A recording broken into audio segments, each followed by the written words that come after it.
À l'invitation de la Société de développement économique du Granit, j'ai animé en décembre 2017 un atelier sur le système de mesure de l'excellence des destinations.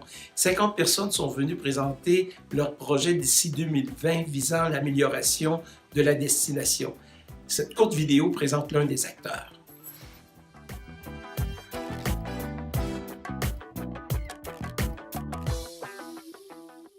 Mario Morin, est-ce que vous pouvez nous parler des projets que vous planifiez mettre en œuvre d'ici 2020? Oui, nous, c'est un parc, un lac. C'est vraiment l'allée piétonne à Lac-Mégantic qui sera une réalisation de la ville de Lac-Mégantic. On a l'appui aussi de la Chambre de commerce, de la SDEG. On a le CFP, le Centre de formation professionnelle, aussi commission scolaire, qui supporte notre projet. On a un lien directement aussi avec la route des sommets.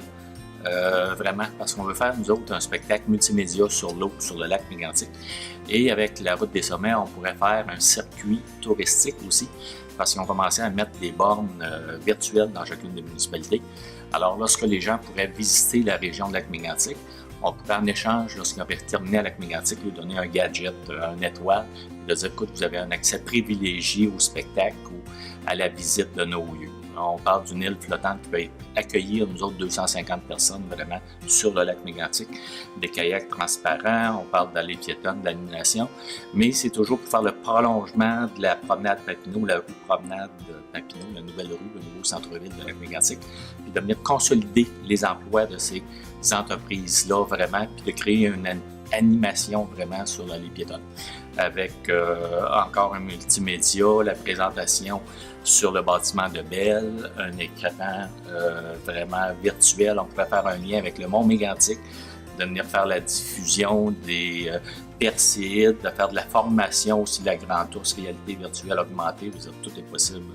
Donc, si je comprends bien, ce n'est pas un événement avec une date précise, mais c'est plutôt une programmation d'animation en continu pendant, en fait, à l'année? Oui, ça pourrait être à l'année, puis ça pourrait être au début vraiment pour tester le marché, vraiment de mai à septembre. Okay. Donc, ce qu'on dit classiquement là, dans l'industrie du tourisme, la Saint-Jean-Baptiste, c'est la fête du travail. Oui, excellent. Okay. Puis après ça, par les années subséquentes, si la population répond bien, les visiteurs, c'est de continuer vraiment sur 12 mois. Puis c'est de travailler aussi avec les autres régions.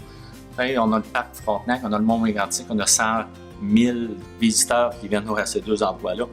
Puis on ne va pas les chercher, ils retournent à Montréal, ils retournent à Sherbrooke. Donc, c'est de proposer une offre complémentaire pour agrémenter leur séjour et prolonger leur séjour. C'est ça, c'est vraiment un attrait vraiment pour venir prolonger les séjours en région. Pour travailler aussi avec l'Estrie.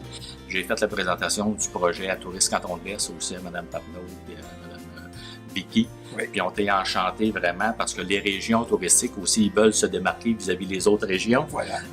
Donc, ça serait, je pense, structurant et bonifiant pour tous les intervenants et les organismes aussi. On parle des sculptures à lac Mégantic.